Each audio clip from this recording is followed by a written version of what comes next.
My name is Ethan Miller. I suppose that's not important in the grand scheme of things.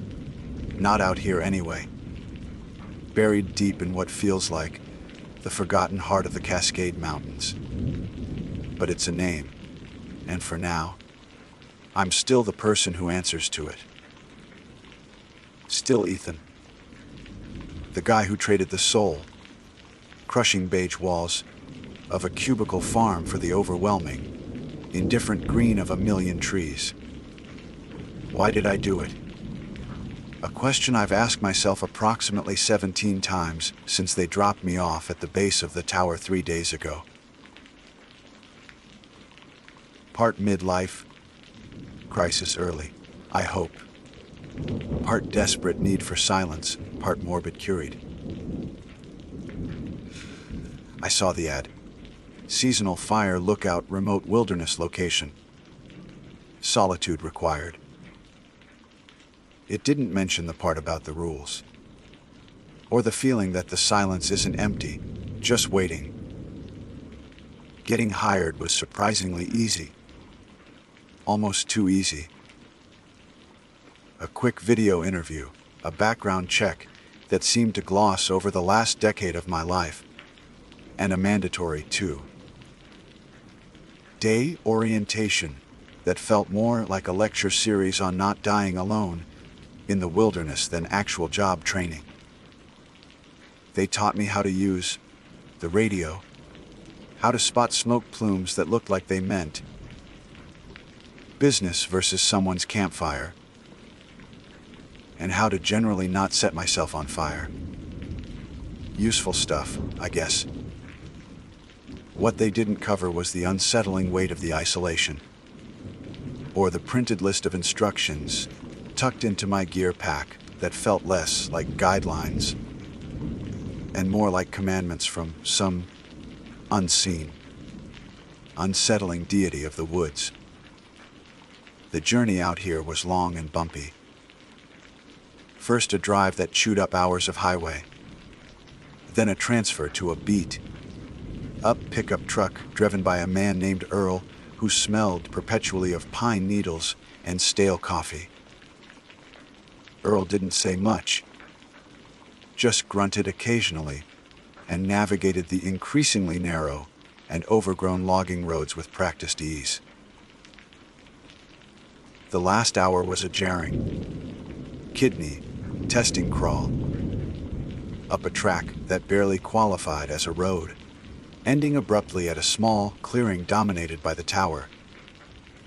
It's not exactly what I pictured, though I'm not sure what I pictured.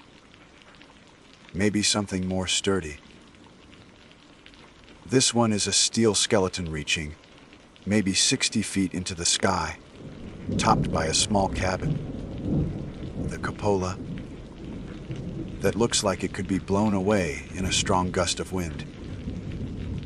It sways slightly when the breeze picks up, a motion I'm trying very hard to ignore. There's a trapdoor in the floor, the only entrance, requiring me to haul myself and all my supplies up a narrow, open air staircase that feels less like climbing and more like defying gravity, while simultaneously tempting fate.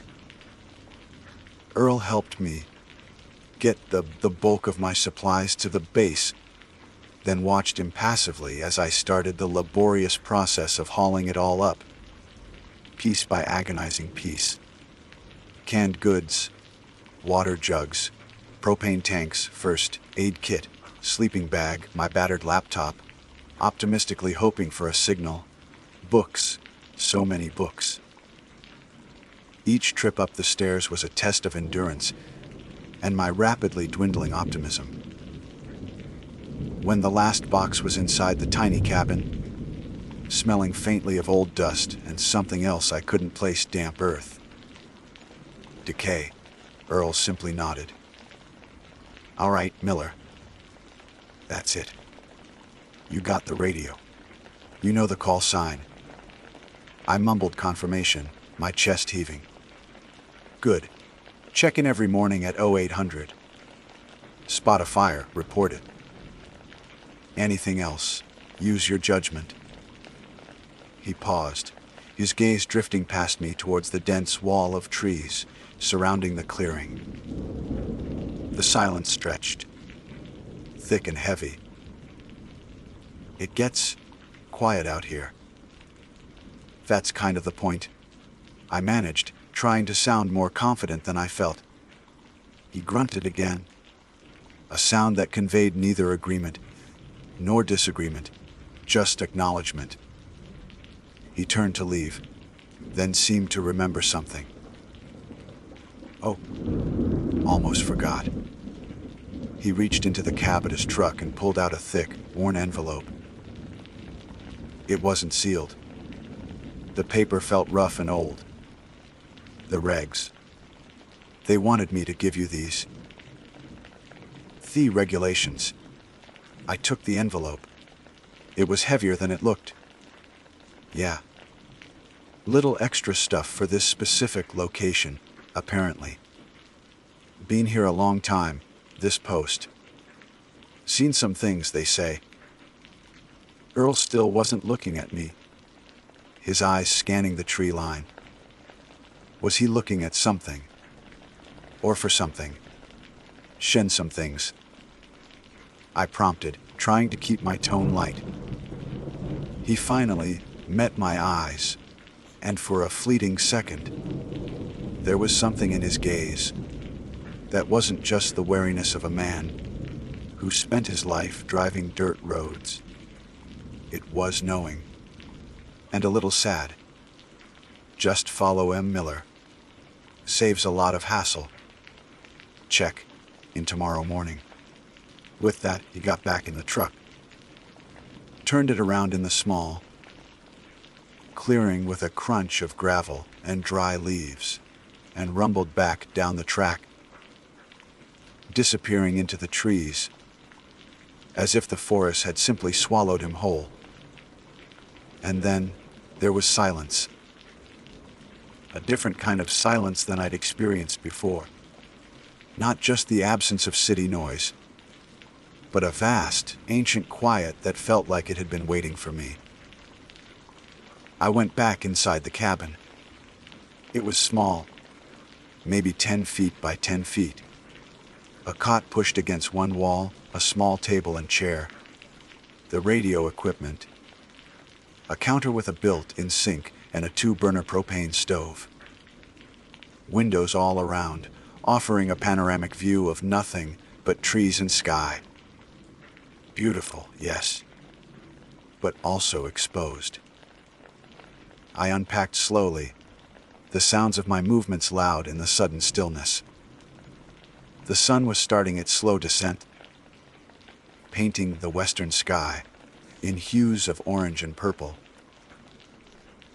I made some instant coffee on the propane stove, the hiss of the gas and the gurgle of water a small comfort.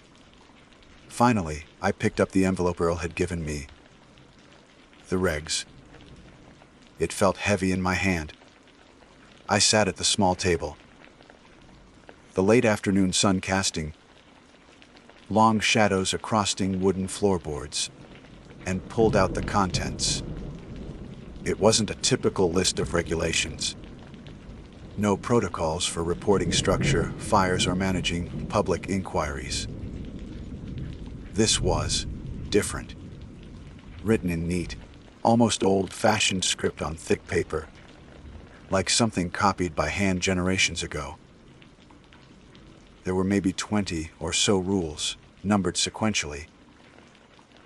My initial reaction was confusion, followed quickly by a prickle of unease that started in the base of my spine and spread like wildfire.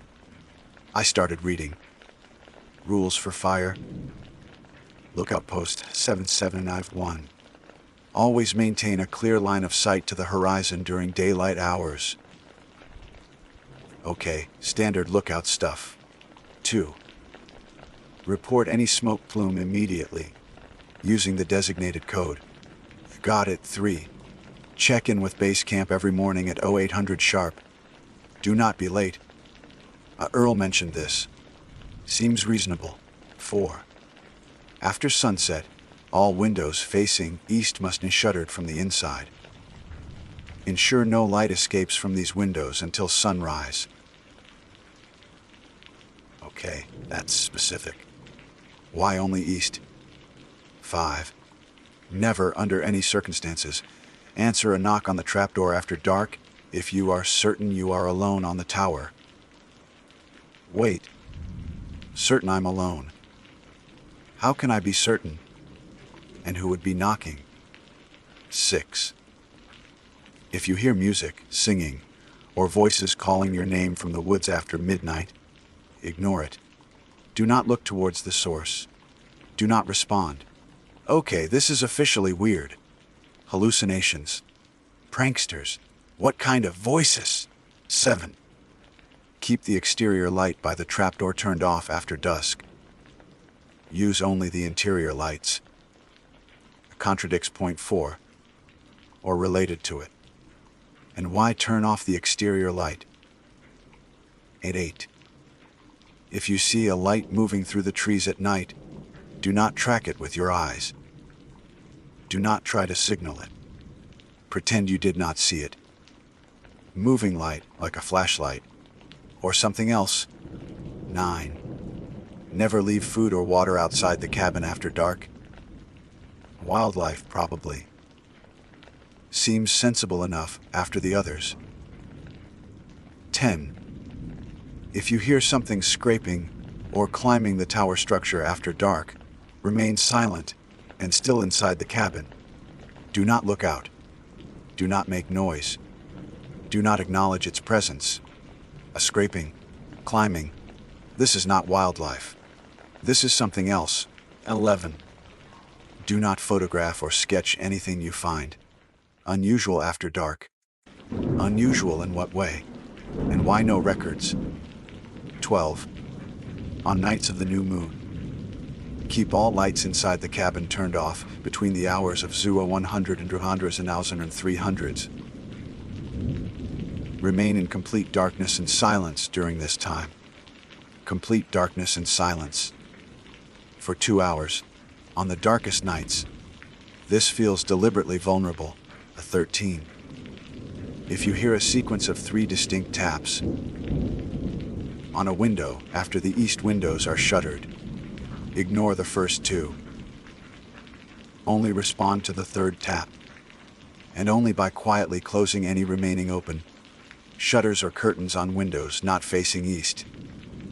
Do not open the window. Do not look out. 3 taps. Why ignore the first 2? And what happens if I don't close the shutters? 14. Never speak your full name aloud inside the cabin after dark. My name, Ethan Miller. Why? 15. If you are visited during the day by anyone not arriving in a marked Forestry Service vehicle, politely decline interaction and report the anomaly during your next check-in. Okay, trespassers. But anomaly sounds clinical, like they're not just people. E16. Ensure the radio is always on after dark. Tune to the emergency frequency, even if you are not actively using it. Keep the volume low but audible. Listening for what? 17. If you see figures standing motionless at the edge of the clearing at night, do not react. They cannot enter the clearing unless invited. Do not invite them. A figuras, standing motionless, cannot enter unless invited. This sounds like something out of a fairy tale or a nightmare. 18. Do not let your gaze linger on the full moon for more than a few seconds after midnight. Turn away immediately. Staring at the moon is dangerous now. 19. If you hear a child crying in the woods at night, it is not a child. Do not investigate. Do not call out. Okay, this one just makes my stomach turn. 20.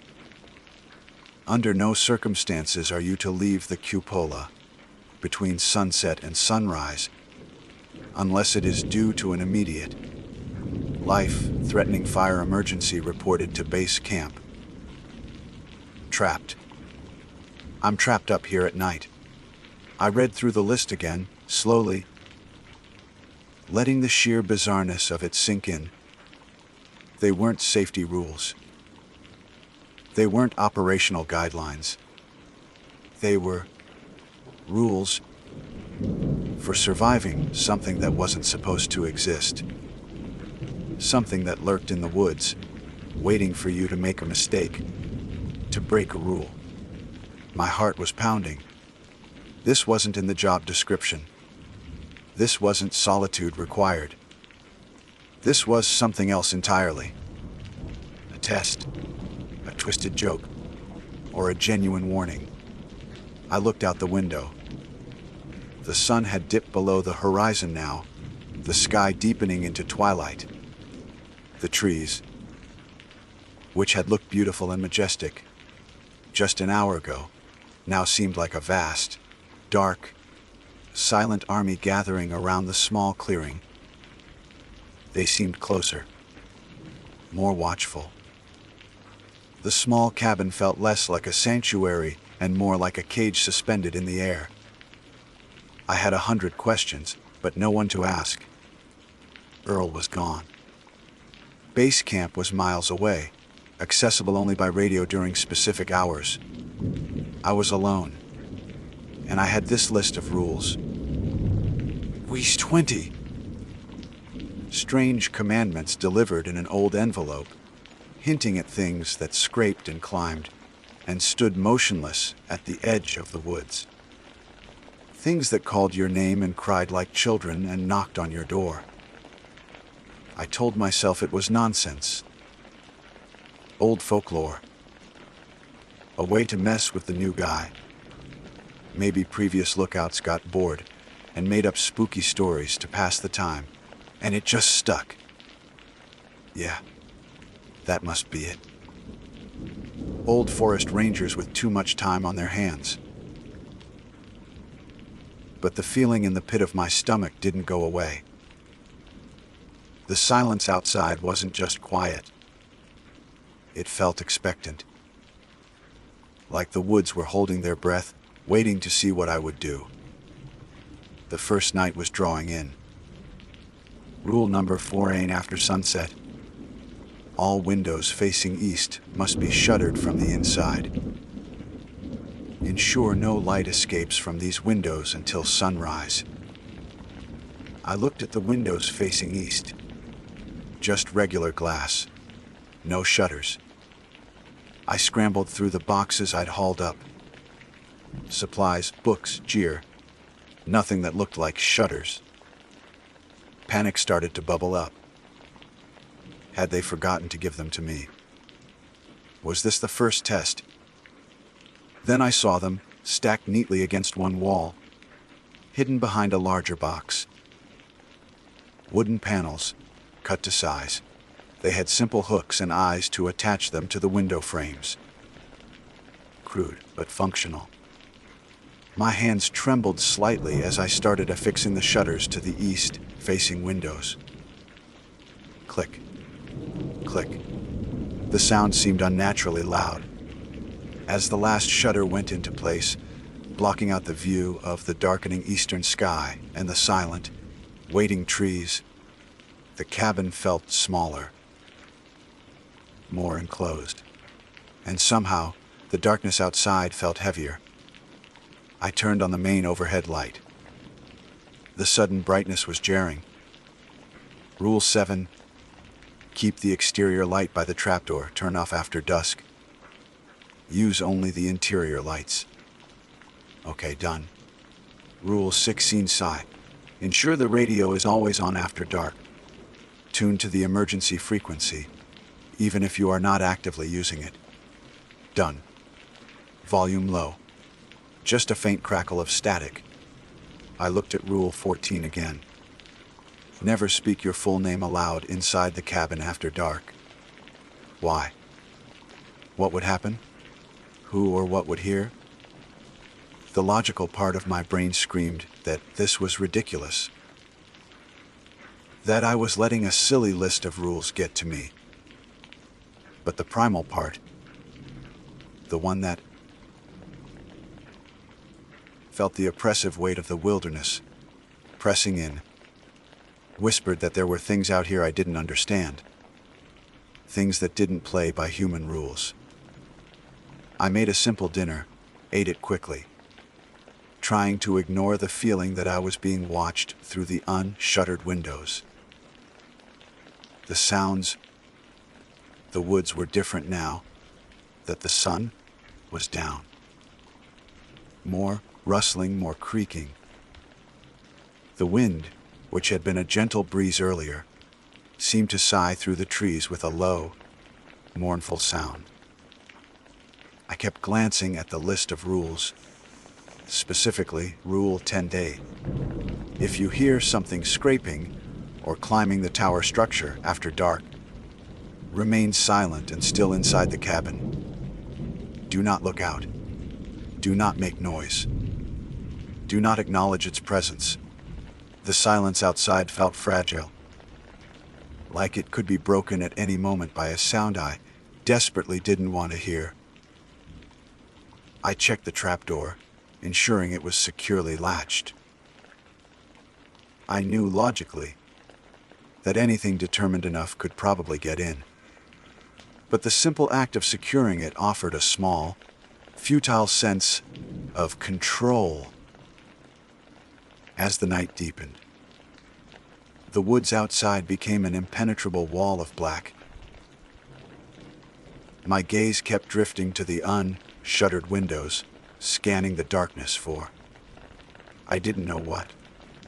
Moving lights, motionless figures. I tried to read to distract myself, but the words blurred on the page. My senses were on high alert, strained, listening for anything out of the ordinary. Every creak of the tower in the wind, every distant snap of a twig, sent a jolt of adrenaline through me. I was jumpy. I was paranoid. And I was starting to believe the rules weren't a joke. Rule 50, never, under any circumstances, answer a knock on the trapdoor after dark. If you are certain you are alone on the tower. How could I be certain? How could I ever be certain again? The night stretched on, long and silent, punctuated only by the natural sounds of the forest and the nervous pounding of my own heart. I didn't hear any knocking, no scraping, no voices calling my name. Not on the first night, but the absence of these things didn't feel like relief. It felt like a reprieve, like they were out there, waiting, testing my adherence to the rules, learning my routine. I didn't sleep much that night. I sat at the table, the list of rules spread out before me, illuminated by the single overhead light. I read them over and over, trying to imprint them onto my memory, trying to understand the logic, the purpose behind them. There was none that I could grasp with my rational mind.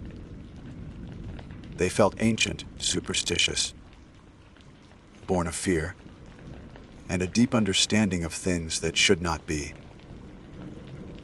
As the first hint of gray light began to appear through the western windows, the oppressive feeling of the night began to recede, just slightly. The trees began to regain their shape, their color. The forest started to sound less like a lurking presence and more like a forest waking up. I took a deep, shaky breath. I had survived the first night, but the list of rules was still there, a chilling reminder of what the darkness held. And I had so many more nights to get through.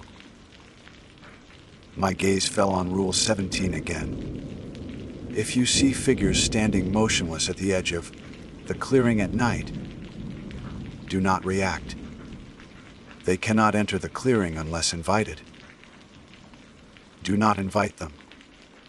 I shivered, despite the rising sun. What were they? And who, in their right mind, would ever invite them in? However, I had a feeling I was about to find out just how many ways there were to break these rules, and just how much the things out there wanted you to. The OR 800 check-in with base camp was in an hour.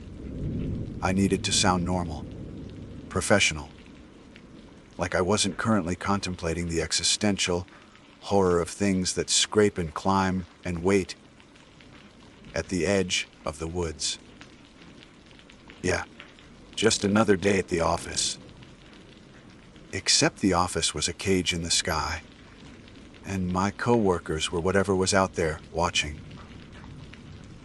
The first hint of dawn was a weak, uncertain wash of gray behind the shuttered eastern windows. I hadn't slept. Not properly, anyway. More like a fitful, anxious doze, punctuated by every creak of the tower, every gust of wind, every imagined whisper from the impenetrable darkness outside. My muscles ached from tension, my eyes felt gritty, and the taste in my mouth was like old pennies. As the light strengthened, filtering through the shuttered western windows, the oppressive feeling of being watched began to lift, replaced by a dull exhaustion. The woods outside transitioned from a solid, menacing blackness back into individual trees, their shapes becoming distinct, familiar. The sounds shifted too, the night's unsettling creaks and groans giving way to the chirping of birds, the rustle of small animals in the undergrowth, the distant murmur of the wind in the canopy. It was a jarring transition, like waking from a vivid nightmare, only to find the room looks perfectly normal. But the nightmare leaves residue. It leaves the racing heart, the cold sweat, the lingering terror that maybe, just maybe, it wasn't entirely a dream. The list of rules lay on the table, where I'd left it, looking less like ancient commandments in the growing daylight and more like a prop from a low-budget horror movie. Never speak your full name aloud inside the cabin after dark. If you hear a child crying, it is not a child. Figures standing motionless at the edge of the clearing.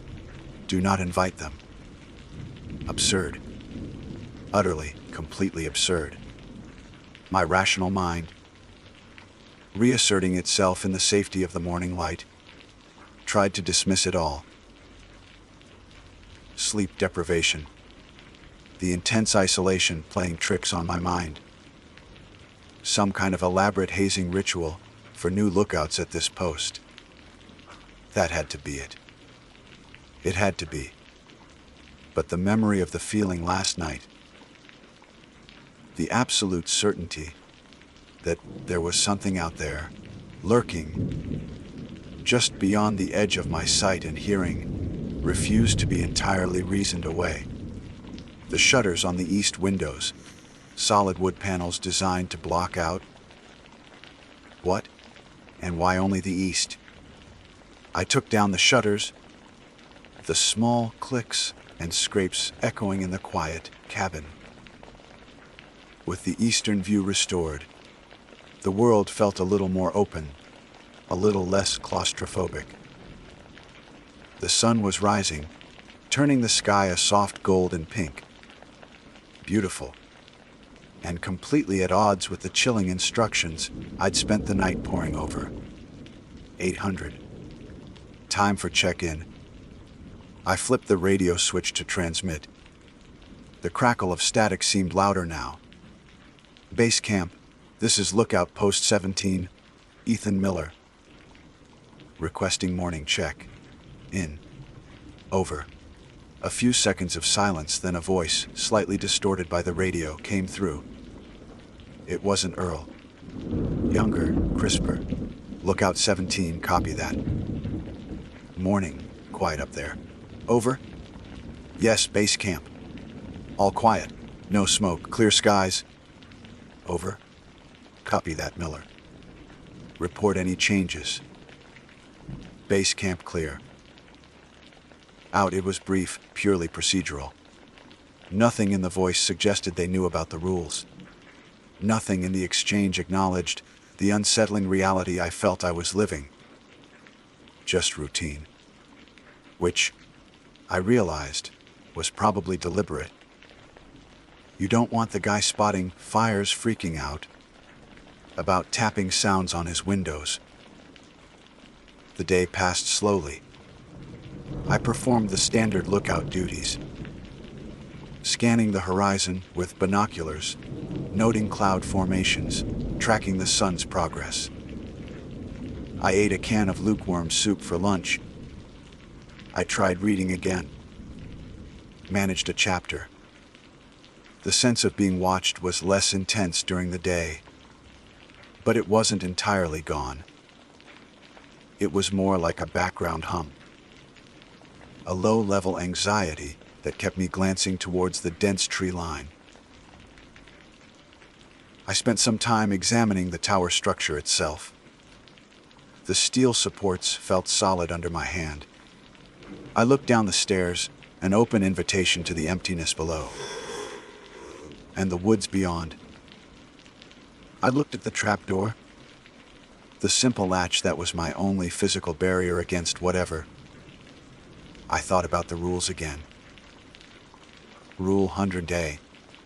If you hear something scraping or climbing the tower structure after dark, could something actually climb this? A bear? Maybe. Unlikely. They're not typically adept climbers of sheer steel. A mountain lion? Maybe, but the description, scraping, sounded different, more deliberate. Mora, something trying to get in rather than just exploring. Rule 13E. If you hear a sequence of 3 distinct taps on a window after the east windows are shuttered, ignore the first 2. Only respond to the 3rd tap. Why 3 taps? Why ignore the first 2? It felt like a test, a signal. A signal that demanded a very specific, delayed response. And the response was just to close the other windows. It made no sense, unless the taps were a distraction, or a specific sequence meant something was close enough to see if I reacted. I tried to find information online, using my satellite phone, but the connection was spotty and slow. Searches for fire lookout strange rules, wilderness unexplained phenomena cascades, tapping sounds in woods at night, yielded nothing but forum discussion to net camping safety, an anecdotal ghost story that felt too generic, too human. This felt older, colder. As the afternoon wore on, the light began to change again.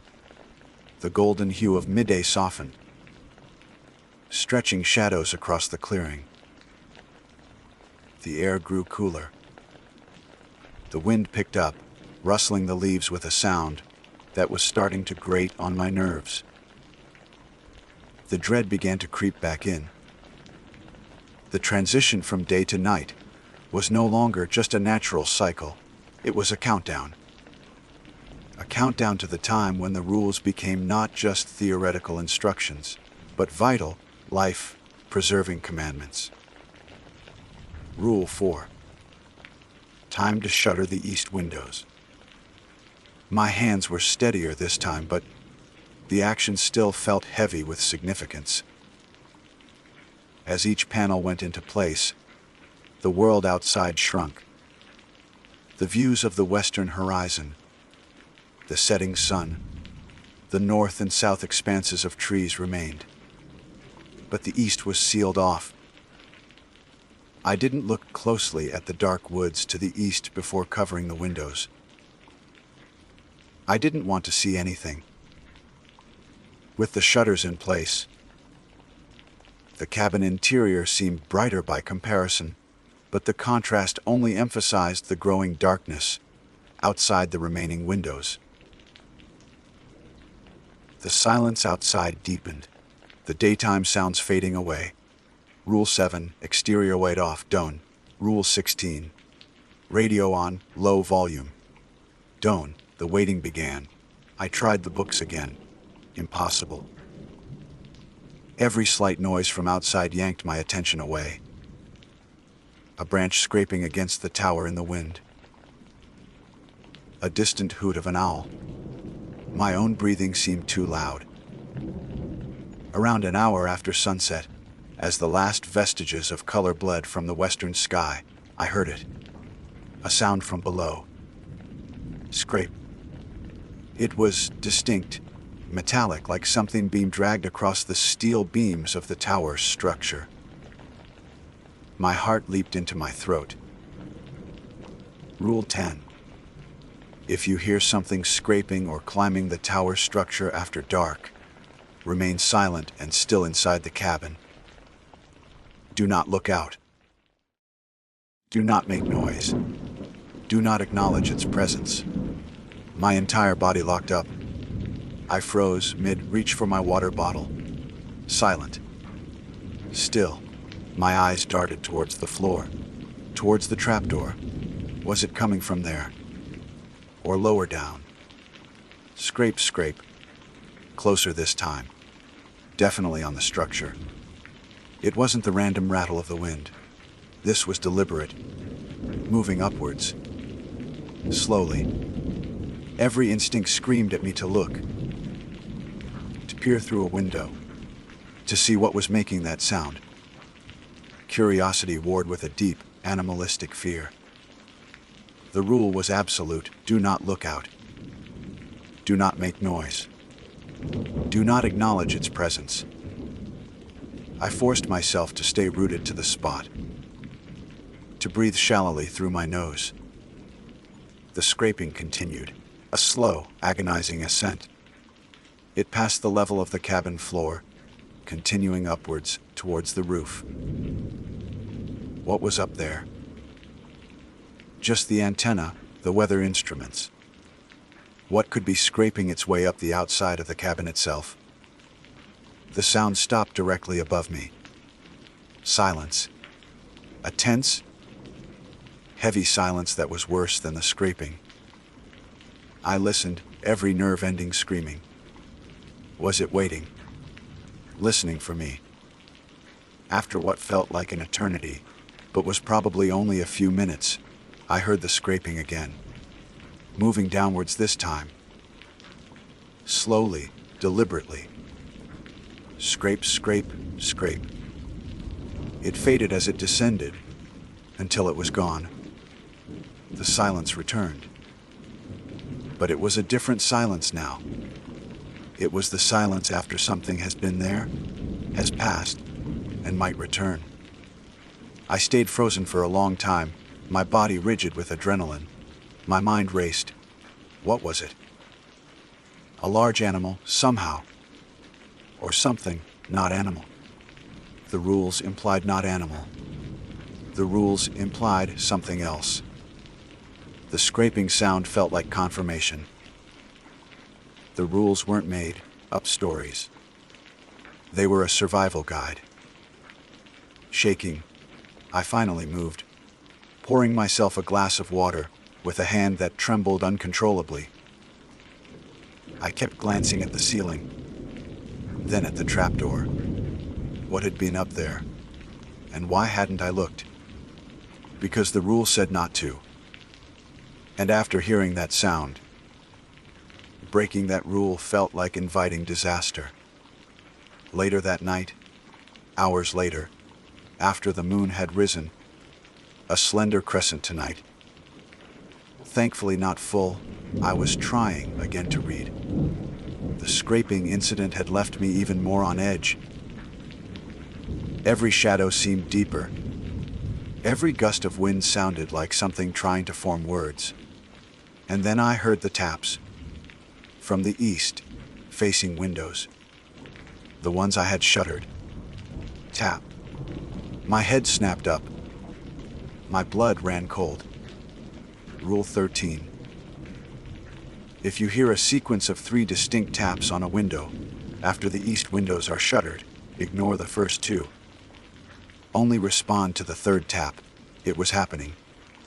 I held my breath, listening. Tap. The 2nd tap. My heart hammered against my ribs. It was harder to ignore than I expected, that 2nd tap. My eyes were fixed on the shuttered window, even though I knew I wouldn't see anything. Silence stretched, waiting for the 3rd. The tension was unbearable.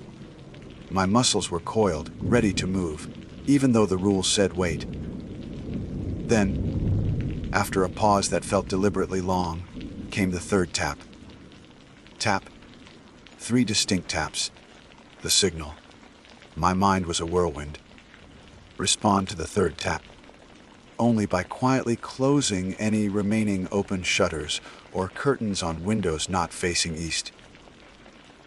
I had curtains on the north, south, and west windows, thin fabric that offered no real privacy.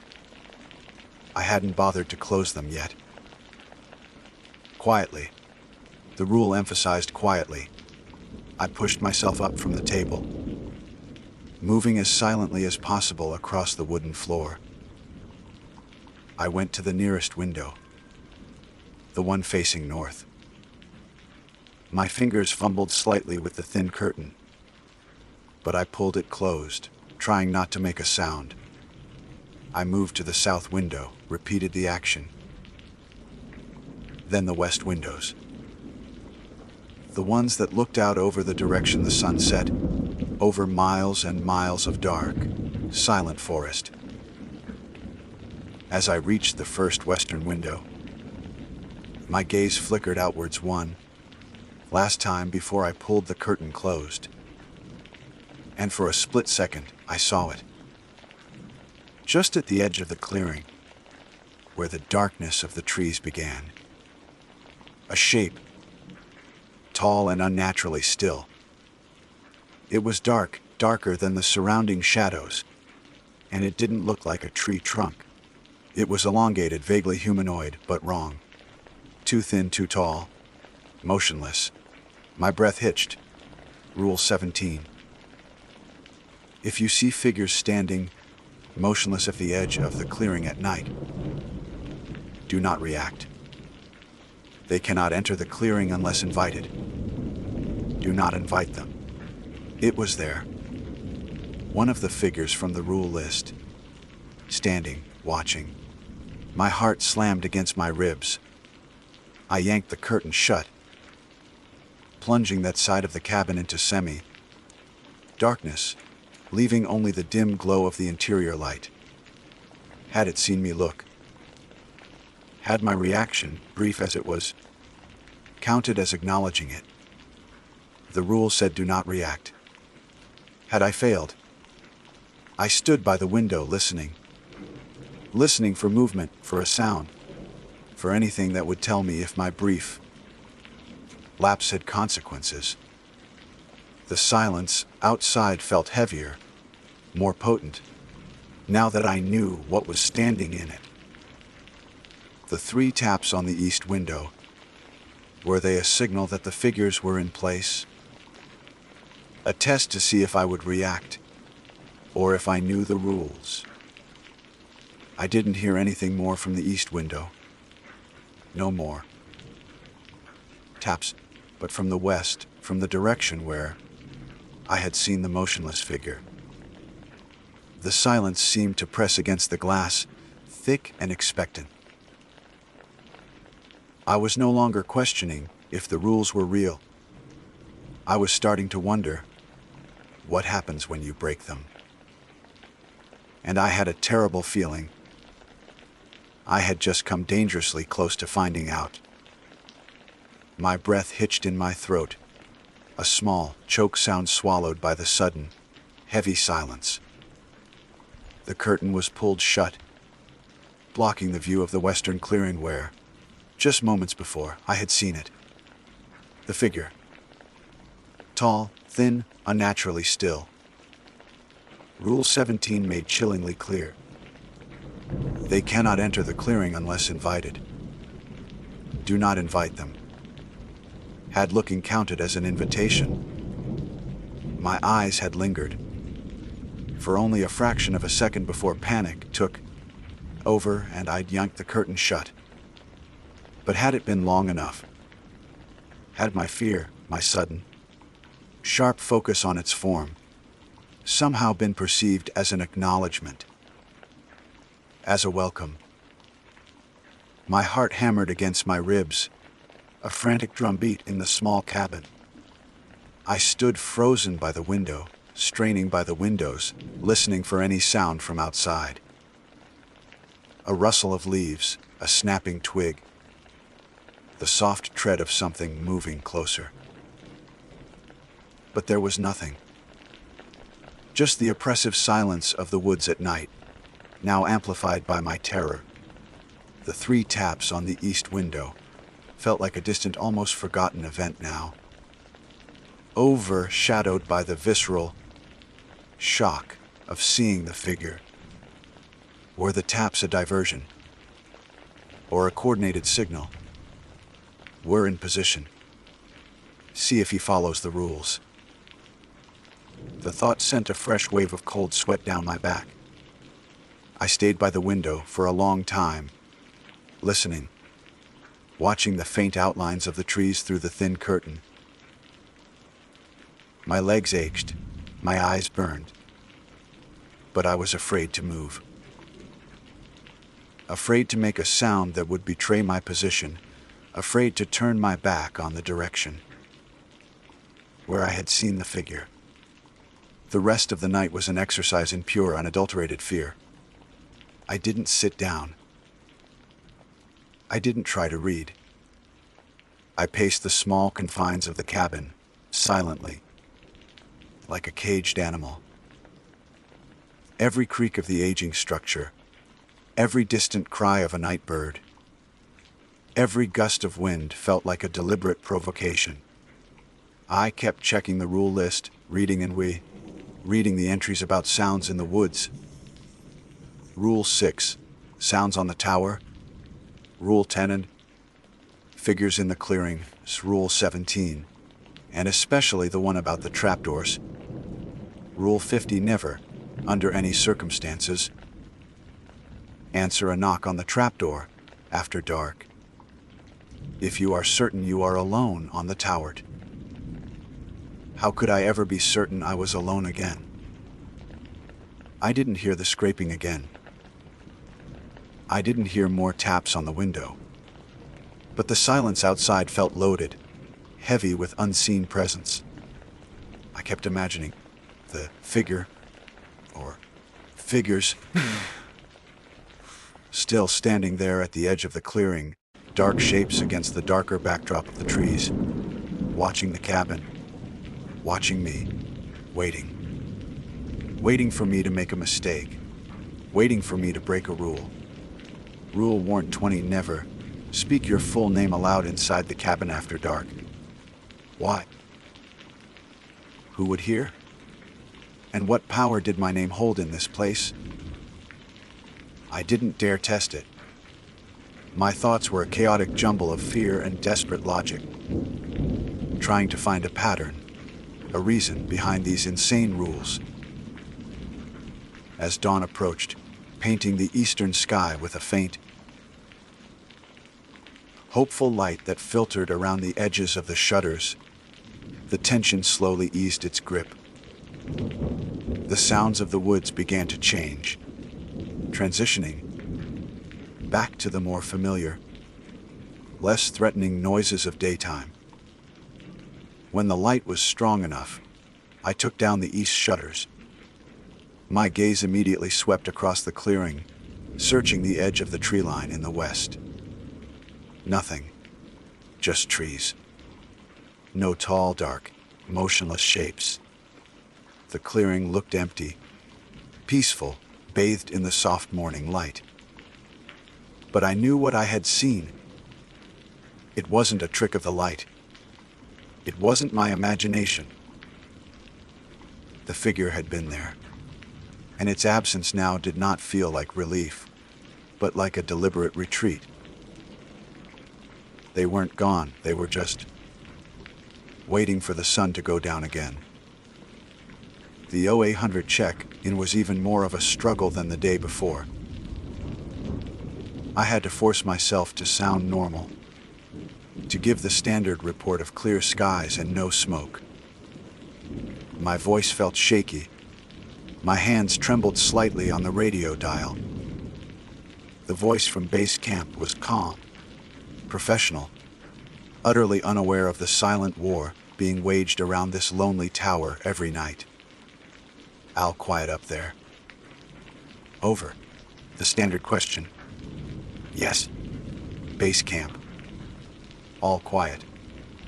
"Over." The required lie. After the check-in, I felt a desperate need to do something, anything to break the cycle of fear and waiting.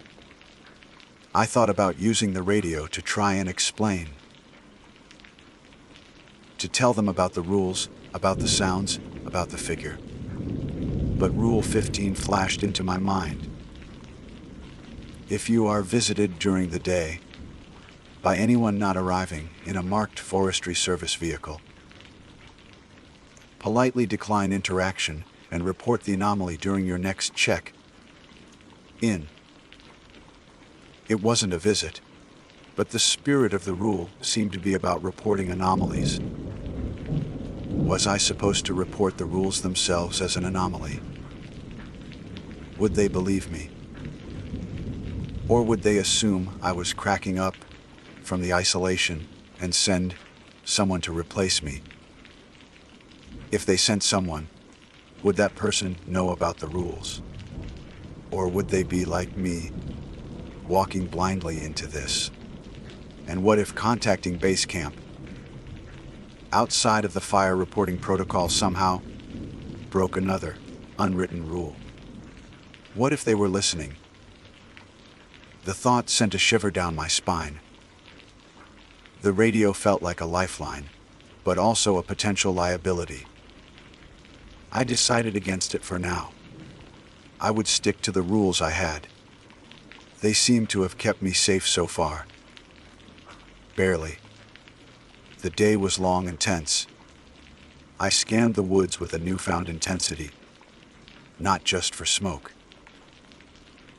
but for anything that looked out of place. A broken branch that shouldn't be broken, a patch of disturbed earth near the tree line. Anything that might be evidence of the previous night's visitor. I found nothing. The clearing remained pristine, deceptively innocent in the bright daylight. Around midday, as I was preparing a meager lunch, I heard a sound that didn't fit. A melodic sound.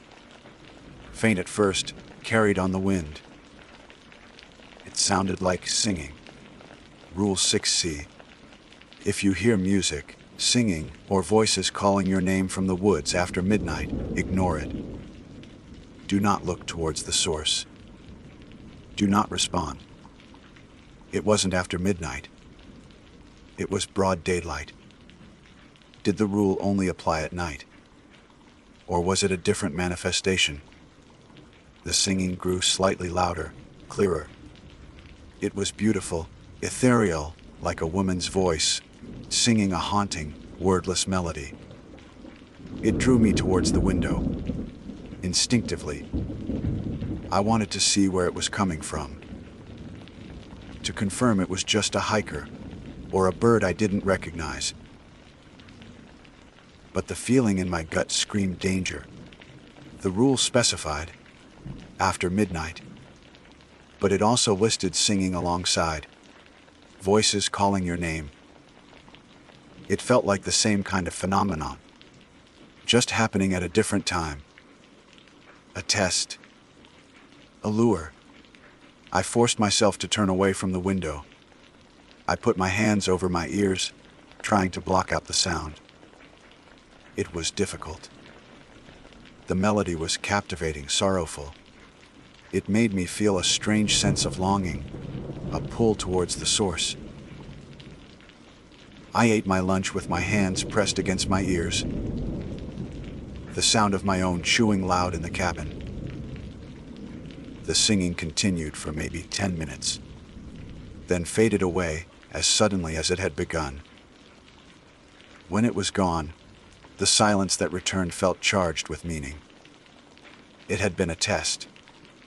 I was sure of it. A test to see if I would follow the spirit of the rules, even when the specific timing didn't match. I hadn't looked. I hadn't responded. Another night survived. Another day where the rules had proven their strange, terrifying validity. As sunset approached, the dread intensified. The process of shuttering the east windows felt less like a protective ritual and more like bracing for impact, sealing myself in for the nightly siege. Night fell. The woods became the wall of black again. The interior light felt like a fragile bubble in an ocean of darkness. I kept the radio on, volume low. The silence lasted longer tonight. Hours passed without incident. The tension was almost unbearable, the prolonged quiet feeling like the calm before a storm. I paced, I listened, my eyes darting nervously between the unshuttered windows. Then, around the deepest point of the night, maybe 2 a.m., I heard it. A soft sound from below. Not scraping this time. Something else. A soft thump. Like something heavy landing on the platform at the base of the tower stairs.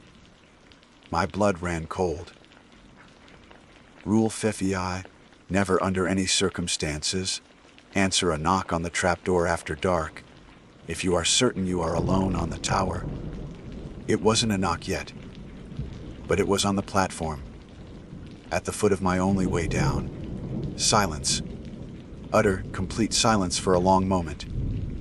Then, a sound I hadn't heard before. A light, rhythmic thump.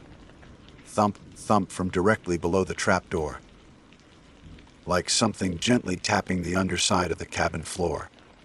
It wasn't a knock on the trapdoor itself, as specified in Rule 5. It was under the floor, right beneath me. My mind raced. Was this a different entity? Did the rules apply only to knocks on the door? Not taps from below? Was this a loophole they were exploiting? The sound continued, soft but insistent. Thump, thump, thump. It had a strange cadence to it, almost like a heartbeat. A very large, very slow heartbeat. I was rigid with fear. The rules said do not answer a knock on the trapdoor. It didn't say anything about tapping on the floor. What did I do? My hand instinctively went to the latch on the trapdoor. A desperate, insane urge to open it. To see what was making that sound. To make it stop. To break the terrifying uncertainty. But then I remembered Rule 10C. If you hear something scraping or climbing the tower structure after dark, remain silent and still inside the cabin. Do not look out. Do not make noise. Do not acknowledge its presence. The thump thump wasn't scraping or climbing, but it was on the structure, outside after dark.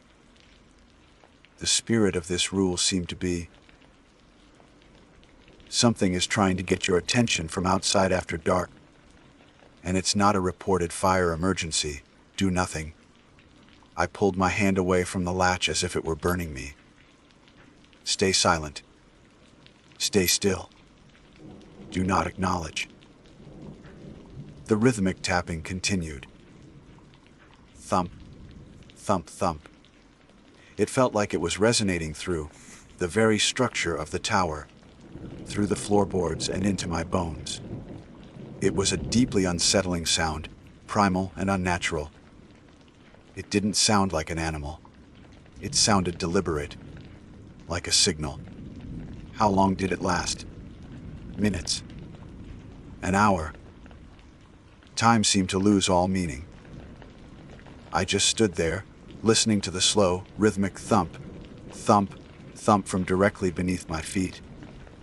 The sound of a monstrous heartbeat outside my small, fragile sanctuary.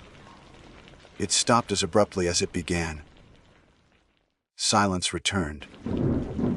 But the silence was no longer empty.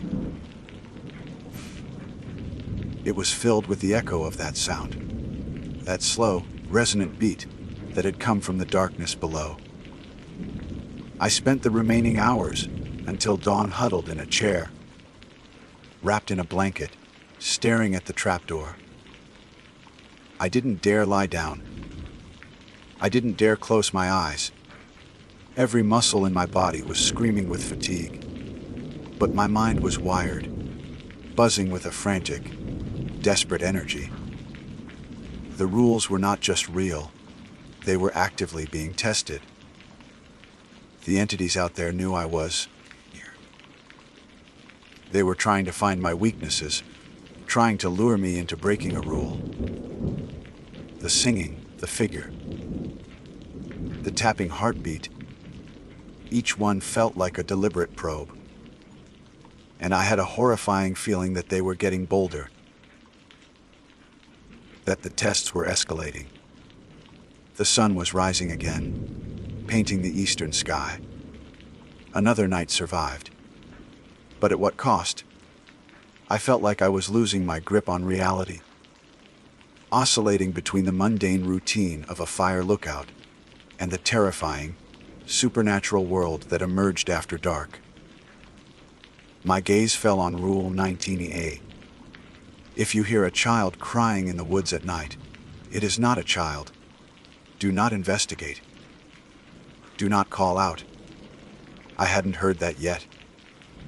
And the thought of hearing it filled me with a cold dread unlike any of the others. What would they try tonight? How would they push? I was exhausted, terrified, and utterly alone, armed only with a list of bizarre commandments given to me by a taciturn man smelling of pine and coffee. The radio crackled faintly. Almost time for the 0800 check-in. "How quiet up there?" they would ask, and I would lie. Again. Because telling the truth felt more dangerous than facing whatever was outside my door when the sun went down. As the first rays of sunlight hit the western windows, I saw something else. Not a figure this time. Something on the glass itself. A smear. A large, dark smear on the outside of the western window pane. It looked wet, glistening slightly in the growing light. It wasn't bird droppings. It wasn't dirt. It looked like it had been dragged downwards from the top of the window, right where I had seen the figure standing the night before. The smear on the western window pane wasn't large, maybe the size of my hand, but it dominated my entire world. It was dark, viscous, looking, glistening faintly in the first light of dawn. And it ran vertically, a thick streak dragged downwards from the top edge of the glass, as if something had reached down from above and wiped its hand, its claw. I didn't want to think about what it was made of, but it wasn't earth or sap or anything natural I could identify. It looked organic, and it was right where I had seen the figure standing just hours before. My earlier hope that the figures were just optical illusions, products of exhaustion and fear, died a swift, brutal death. The smear was physical proof. They were real, and one of them had been close enough to touch the cabin, to touch the window where I had looked out. Rule 17 returned. With sickening clarity, if you see figures at the edge of the clearing at night, do not react. They cannot enter the clearing unless invited. Do not invite them. Had my looking been an invitation, had the brief moment of eye contact, if it even had eyes, been enough. The smear felt like a calling card. We were here. We saw you see us. The U-800 check-in was a blur of panic and forced composure. My voice cracked when I spoke. Base camp, this is Hawk Outpost 17, Ethan Miller, requesting morning check-in. Over. The calm, efficient voice on the other end grated on my raw nerves. Lookout 17, copy that. Morning, Miller. All quiet up there. All quiet. The words felt like a cruel joke. Base carded, then hesitated. How much could I say? Could I ask about the rules? About the history of this post? Base camp. I tried again, my voice shaking slightly. This post hasn't always been staffed. For a long time. Over. A beat of silence on the other end. Longer than usual. Had my question raised a flag? Or was it just static? Lookout 17. This post has been operational intermittently for many decades. Protocols are standard for this region. Report any fire activity. Over. Intermittently. Protocols are standard. The answer was dismissive, unhelpful. It felt like a wall. They either didn't know, didn't believe, or were deliberately not telling me anything. The isolation felt absolute now. There was no help coming from that channel. Copy that, base. Camp. All quiet here. Out. I forced the lie out, my hand trembling as I flipped the switch. I was on my own. Trapped in a 60-foot, high cage with a list of insane rules and whatever was leaving smears on my windows. The day was agony. I couldn't take my eyes off the window with the smear. I tried to wash it off with water, but it didn't budge. It felt ingrained in the glass. A permanent reminder. I spent hours scanning the rule list, searching for something, anything, that offered more information. There was nothing. Just the rules themselves, stark and unexplained. I tried searching the woods below again, looking for footprints near the base of the tower, near the edge of the clearing. The ground was covered in pine needles and fallen leaves, making it difficult to see anything clearly. I didn't go down the stairs. Rule 20. Under no circumstances are you to leave the cupola between sunset and sunrise, unless it is due to an immediate life-threatening fire emergency reported to base camp. It didn't say anything about daytime, but the thought of being on the ground, exposed, while something that left that smear might be lurking nearby, was unbearable. As the afternoon wore on, I noticed something else that chilled me. The bird song, which had been a small comfort during the day, began to fade earlier than usual. The usual rustling of small animals seemed to diminish. An unnatural quiet began to settle over the woods hours before sunset. It felt like the forest itself was holding its breath, anticipating the night. Preparing for sunset tonight was a ritual of pure dread. My hands shook uncontrollably as I secured the eastern shutters. Each click of the latch felt like sealing my fate.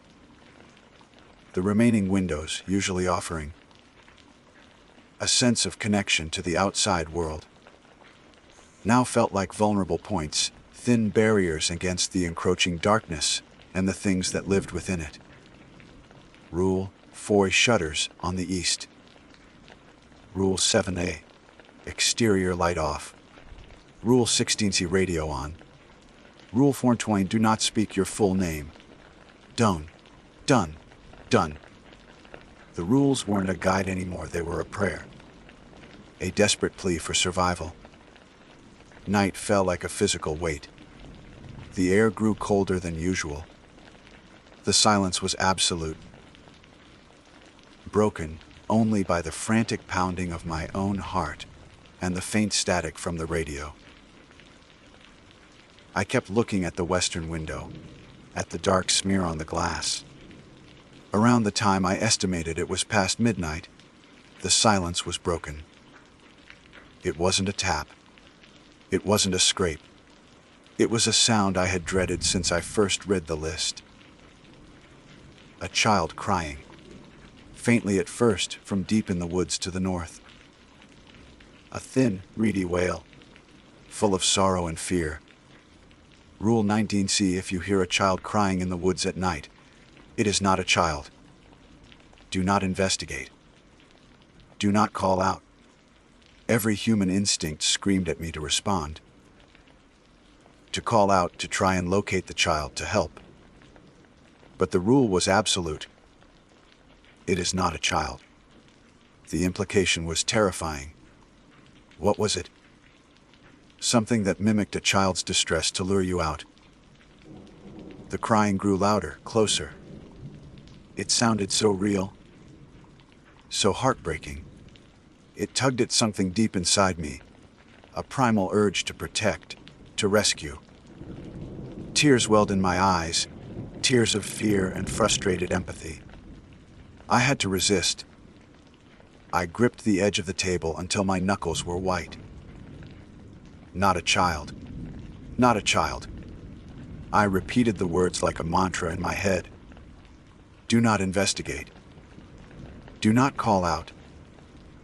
The crying was close now, just beyond the clearing, maybe even at the edge. It sounded like it was right there, pleading, sobbing. It was agonizing to listen to do nothing. Then a new sound joined the crying. A soft, wet, shuffling sound from below, from the base of the tower. Shik, shuck, and the thump, thump, thump started again. The slow, rhythmic heartbeat emanating from directly below the trapdoor. The crying, the shuffling, the heartbeat. All at once. They were escalating. Trying multiple rules, multiple sounds, multiple angles. I backed away from the table, pressing myself against the wall, furthest from the trapdoor and the windows. My eyes darted between the sources of the sounds. The crying from the north, the shuffling and tapping from below, the lingering fear of the figure I had seen in the west, perhaps still standing out there. The cabin felt impossibly small, fragile. The sounds seemed to press in on the walls, on the windows. Then, the soft taps on the eastern shutters began again. Tap, tap, tap. The 3 taps. And from the south window, where I had also pulled the curtain, I heard it too. 3 taps. They were surrounding the tower, working together. My mind was fracturing. The rules were a lifeline, but there were so many, and they were being tested simultaneously. The crying from the north suddenly intensified, becoming a piercing scream of pure terror. And then from directly below on the trapdoor itself came a single, heavy K-no-K, loud, resounding, final, Rule 5: never, under any circumstances, answer a knock on the trapdoor after dark, if you are certain you are alone on the tower. The sound below, the tapping, the shuffling, the crying that wasn't a child. How could I be certain I was alone? I wasn't. Not anymore. Not in any sense that mattered. But the rule said do not answer. Another knock. Louder this time. The wood of the trapdoor seemed to vibrate. My hand hovered over the latch again. The same insane impulse as before, amplified tenfold. To open it. To face it. To end the terrifying uncertainty. But the rules were all I had. Kanosi. Kanoske. 3 rapid. Insistent knocks on the trapdoor. Hard enough to make the whole cabin shake. My eyes darted to the list. Rule 13 said ignore the first 2 taps on a window. Respond to the third. But this was the trapdoor, and it was a knock, not a tap. Did Rule 13 apply? Or did Rule 5, the absolute, never answer a knock, override it? And the crying, it had stopped. The shuffling had stopped. The heartbeat tapping below had stopped. Only the knocking remained. 3 loud, demanding knocks on my only door. Silence followed the third knock. A waiting silence. A silence that felt like a held breath, just outside the door. I stood paralyzed, breathing heavily, listening. And then, from the edge of the clearing, close to the base of the tower, I heard a voice. Soft, sibilant, like dry leaves skittering across pavement but forming words. It called my name. Ethan Miller. Rule 6C. If you hear music, singing, or voices calling your name from the woods after midnight, ignore it. Do not look towards the source. Do not respond. It called my full name. The name I was forbidden to speak aloud in Sabin after dark, Rule 4th. Ethan, we know you're there. Open the door. Ethan. The voice was wrong. It wasn't human. It was layered, multiple whispers speaking in unison, slithering into my ears.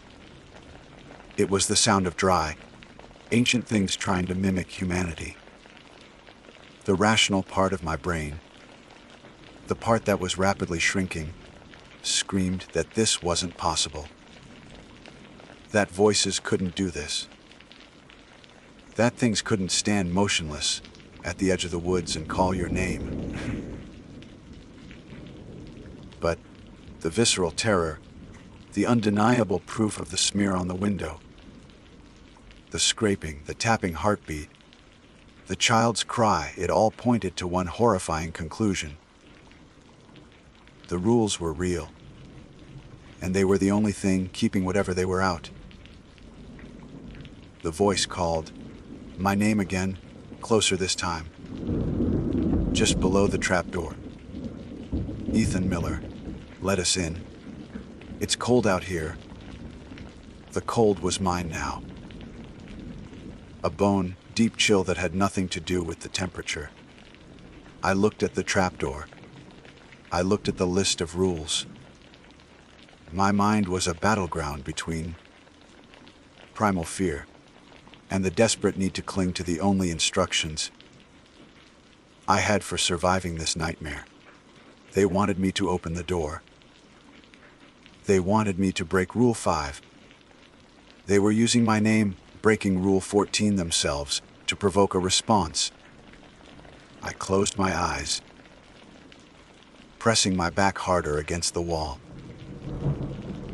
I covered my ears with my hands, trying to shut out the sibilant whispers calling my name. I would not open the door.